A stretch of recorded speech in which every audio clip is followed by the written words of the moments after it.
Kim, I noticed you came out of surgery. How's it been? How's the arm? It's been okay. It's been a struggle with recovery because I've been home, just me and the kids. Yeah. And Keone did come by the hospital. Okay. And he said he would stay, and he didn't stay. He stayed for a couple hours, and it just reminded me of us being a family again. Sure. Yeah. It was just so awesome. The kids were happy. I was happy. Yeah. It just brought back all these memories of us just being a family. Oh my. Yeah. That had to be hurtful. That had to be really impactful. It's really hard. Yeah. How do you balance the nice part about coming but not staying? Yes. Yeah. And especially when he said he would stay. Yeah. And he didn't hold his promise. Now that you've gone back home and you're dealing with things again, how's things been going with your mom? Because I know we've talked about that too, about how she's not exactly been as supportive as you hoped she would have been through all this. I thought that once she, saw the hurt that me and the children were going through, that she would be a little bit more understanding. She knows we've been together since high school, and he was my high school sweetheart. He was my first everything. He was my first love.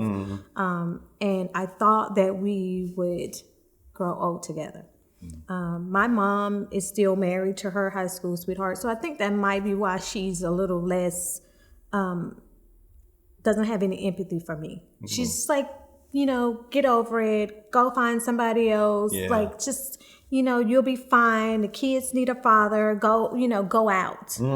Just go, find someone. Go out and start dating again. And I was like, I'm not even divorced yet. Can you just let me get over what I'm going through right now? That's the hard part, is that I'm not even over this yet. And she's pushing me to go out and just find my kids a new father. They have a father. Oh my. Just not a father that's with their mother. And good way to put it. I keep trying to, ask her to give me my space, but give me some understanding as well. And she's not very understanding about this at all. I am mourning the loss of a future that I had planned out for my family. Definitely. And now the realization that this is not going to happen, I can't just get over this overnight. Right. And she doesn't understand that. Yeah. I thought she would be more understanding, and she's just not. Yeah, and it's almost what you're not hearing from her too, right? Just as much as what you are hearing, but what you're not hearing is, it's going to be okay. What do you need from me to help you through this? No, she's not like, hey, why don't you, take some time? She's not giving me any of the motherly advice that I figured. I thought she would let me lay on her couch and cry, and we would have this TV moment, like the things that you see people when they're going through a divorce. Let's, I'm gonna braid your hair and like let's eat ice cream or whatever. Yes, I didn't get that from her. I got pretty much get over it. Ooh. And my sisters are the same way. Okay. I have some that's single, 2 that are single, and 2 that are happily married, and seem to be throwing that in my face as well. Lovely. Yeah, sure. So I don't get any solace anywhere. Yeah, so that immediate family that you kind of hoped would be there and supportive just isn't there right now. It's not. Yeah, and they're not even connecting to where you're at. No, I don't think anybody even wants to understand. I don't know if it's because they maybe... some of them didn't really like him in the first place. Okay. Yeah. So maybe it's like good riddance. But, that's still my children's father. That's still the man that I loved. For so long. And it's just not as easy as, get over it. Like I didn't expect to be, a divorcing single mother, but here I am. Yeah. You didn't get married to get divorced. I didn't. Yeah. And then it hits you. When you've had those moments from your mom or your sisters and it impacts you, as you could see right now, how have you worked through that? How have you managed that when it hits you so hard in those moments? With my mom, I listen because I'm still hoping that I will get that understanding. I still hope that I'll get that that moment where she says, I understand, it's going to be okay. Yeah. And so far I haven't gotten that from her, but I keep listening and keep trying to, I guess, plead my case So, Mom, these are the reasons, you know, why I'm sad. These are the reasons why I love him. This is the reason why I don't want to fail, you know, at my marriage. And she just doesn't seem to. She doesn't say it. I don't think she cares. Yeah. And you keep going back hoping there'll be something different this time. Yeah, because she's my mom. She's your mom. Yeah, right? And as a little girl, my mom could fix anything. And as now that I'm a woman, I still lean on my mom to fix things. Yeah. And my dad is, you know, he's just like, it's going to be okay, baby girl. He really doesn't have much to say about it because he tries to stay out of his girls. It's too many of us to get, you know, Smart man. involved. So he kind of stays clear. Yeah. And he just was like, it's going to be okay. And so I think he kind of feeds off of my mom, you know. She has too much input, and he has no input. Right. So yeah. that's just kind of where we go with him. Is there someone else that might be able to step into that role for your mom that can do that with you, to have some ice cream, watch a movie, or just let you unload? Is there someone else outside of that family that could maybe step into that role? No, not really, just because of the lifestyle that I've lived for the last 20 years, being with my husband's job and being moved around the country. You know, it's kind of hard to make those lasting relationships. And the ones that I do have, they're happily married, you know, and they don't want to hear my drama. They don't want to hear the, you know, oh, well, it's me. I'm not going to be growing old with my high school sweetheart. You know, it's just, I feel like I'm just kind of floating around here by myself. Yeah. I'm trying to keep my children happy and not knowing what's going on. I don't want them to see the drama between me and their father. I don't want them to understand the difference in finances that's, you know, about to happen. Right. And our lifestyle is about to change. Yeah. And you're at the center of it all. You're the one holding together for yourself and the kids, and that's hard to do that on your own. Yeah. In relation with your mom, knowing that every time you kind of reach out, you get kind of another little shot back, and every time you reach out, you get another shot back, and the toll that it takes on you. What would it look like if you could have that? Maybe she couldn't provide that support, but how would we have to create a different boundary? Let's just use that word for right now, to kind of keep you in a better place, knowing that she might not be able to give it, but it doesn't have to come in and be so impactful and hurtful. Is there a way you think we can work around that to create a better space between the two of you? Well, her main thing is me just moving on. And I'm not ready for that. Sure. So maybe if I just have a mother-daughter relationship with her and not bring up my relationship with my husband or soon-to-be ex-husband, maybe she won't feel like she has to give me advice on this, because I'm asking for it. Okay. And she seems to not want to go deeper into the thought of my family crumbling.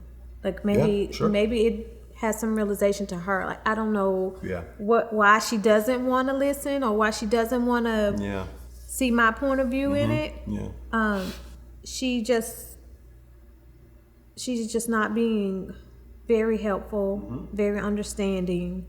Don't want to see my point of view. What can she do for you that works for you? Not from her perspective, but from your perspective. What can she do for you to help you through this?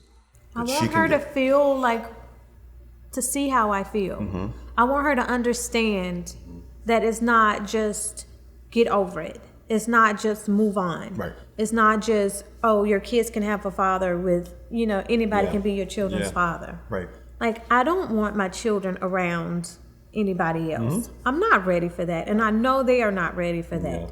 They are secretly still hoping that me and their father get back together.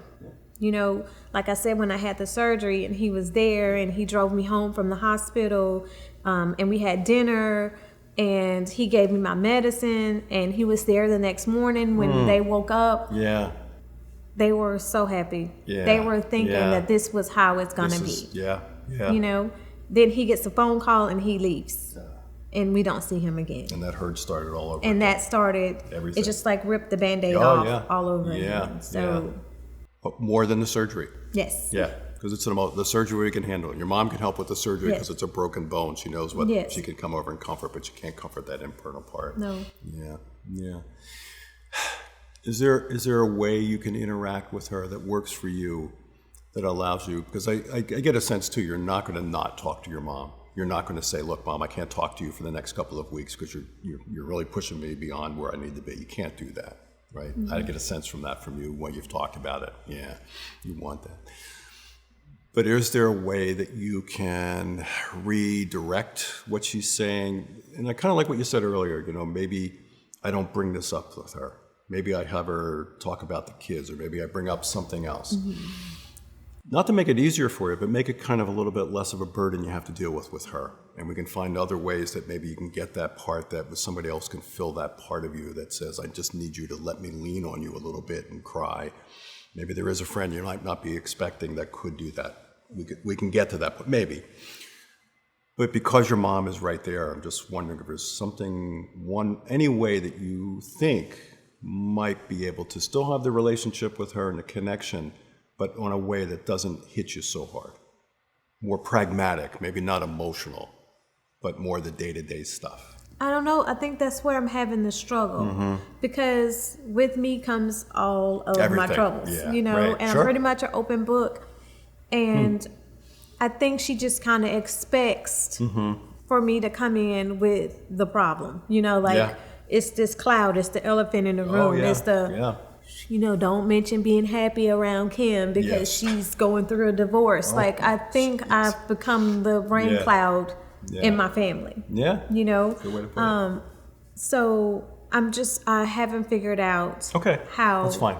I haven't figured it out. No. And that's okay. It's just sometimes we get so caught up in things like this, rightfully so, we don't see something that maybe might work for us. But it's hard when you're caught up in so much, like you said, that cloud is just laying in there, in addition to just going through this divorce, which is painful enough, and having another part of it not really work well. And it's okay, right?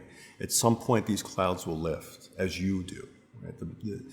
As hard as it is, it's just important to remember you need to keep focus on you and how you're going to make it through. And when you reach out to someone sometimes and they don't do it, okay, I have to be careful next time I reach out because I know I'm not going to get what I want. I'm not going to hear the very thing that I really want to hear. From who I want to hear it from. From who I want, the most important person, right? Who I thought was going to be on my side, and she just wasn't.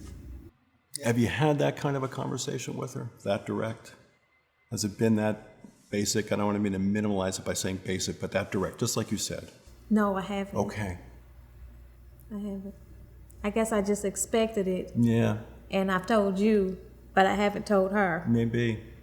When we go through this, sometimes we don't want to admit what we really need from someone. And I don't know your mom. Sounds like a wonderful woman, everything you've shared about her. You can tell the connection you two have. It's right. It's not like the movies sometimes, right? We wish it is, but it's not. It's not. But just hearing you speak about her and how much she means to you, maybe that's the conversation. Maybe it's just the two of you. I just need to talk and I need you to listen. Maybe she needs that from you, just to kind of frame it. I just need to have you hear what I'm trying to say for right now. And this is what I need back from you, right? There's a risk. You're a little vulnerable more now. She might not hear it, but at least you've given her that chance to step into that role. Maybe that's what she needs. I don't know, right? But it might help you at least get that out to her in that way. I'll try that. You think that makes some sense? I think so. I'm the oldest the oldest. And so I've always been the one that she's been really straight up with. Yeah. Like Christmas, I didn't have a Christmas surprise. She was like, Kim, come here and let me show you everybody's presents. And I'd be like, okay. So I get to see everybody's Christmas presents, and I didn't have a surprise. No. So I think with me, because I am the oldest, I think she figures I'm the tough one. And that I can't just get over it. Right. And she doesn't understand this is not waking up Christmas morning and knowing that I have, a jean jacket and under the Christmas tree, This is, not just my life, it's mine and my kids' life. Sure. And I think she just really doesn't have the empathy because she's never been through this. Right. Doesn't know how. She doesn't understand that it's not just, Yeah. move And on. that's, I'm sorry to interrupt, but that's exactly what you said. What the relationship you and you're having with your mom, right? You are the oldest. She's known you longer than your siblings, right? You guys have a history. We do. And maybe that's part of that process too. Understanding mom, because you and me have been together for a long time, and all the great things that we've done together, all the not so great things we've had when I was growing up, but the oldest carries that burden of being the oldest, right? Maybe that's just part of it too, in that whole relationship you have with her. I've always been the tougher one. Yeah. I've always had to take care of my younger sisters. And so maybe she is just not seeing me as a vulnerable person. Maybe it's just like, she usually, bounces back very quickly. Sure. So she'll be okay with this as well. Yeah. So I think a conversation with her, like an honest conversation, and not just what I'm expecting her to say, just telling her what I feel. Yeah, sometimes that's what people need. They need to hear. And I know we're kind of wrapping up now, and I know this has been a big part of it. But I think, when you're comfortable, I think it's important to do it when you really aren't expecting her to come back with the right answer, but maybe just for your own sake, just to say that so she hears you from your heart, right? Speaking to that basic need that you really hope for her, because you have really gone through a lot. I mean, I know we've been meeting now for about 8 times, and you really, it's hard to hear that right now in the middle of this. Yeah. It's hard. And I know, and this didn't help getting this up. Like, what else? But you're working your way through, and it's it's a process, and you will get to the end. You've put a lot of effort and emotional and physical effort, and your kids are going to be okay too. I think so. Don't lose I'm sight seeing of the that. light at the end of the There you go. at the end of the tunnel. And it's not another train coming at you. I hope It's not. no, it's a good light. This is the light I want to get to. I That's hope great. so. Yeah. You've helped a lot. Well, thank you. It's been my pleasure to meet with you, and we'll see you again next week. Thank you so much. My pleasure. So you've just saw 2 mock sessions with 2 separate people going through the divorce recovery that we talked about in our Fireside classes that we've been doing earlier. And I just want to highlight a few things that you might have picked up on. One, there's no script to this. Each person brought something different that they were dealing with in that moment. And you notice a few times we would be in a session and we might be talking about something, and it might lead to something over here. That's okay. When you go to see a counselor, it's okay for you to go in different directions, because this is so impactful for you. It's hit you in ways that you're not even sure of. And in one of the sessions, I think you heard her say, I think I've got it all together over here, and it's this hits and then this hits. And Chris said, I got this, this, and this. That's okay. That's okay. Your counselor is going to be there for you to pick up those pieces where you're at and help you find a way to move forward together. That's the whole process of that journey. It's a little unsettling because you're reliving what you've went through. But hopefully you're able to pick up how this supportive relationship, this relationship that you have with your therapist and your counselor, can ease that burden as you move forward. So as we've talked before, seeking help through counseling is a good step for you to move forward in your recovery process going through divorce.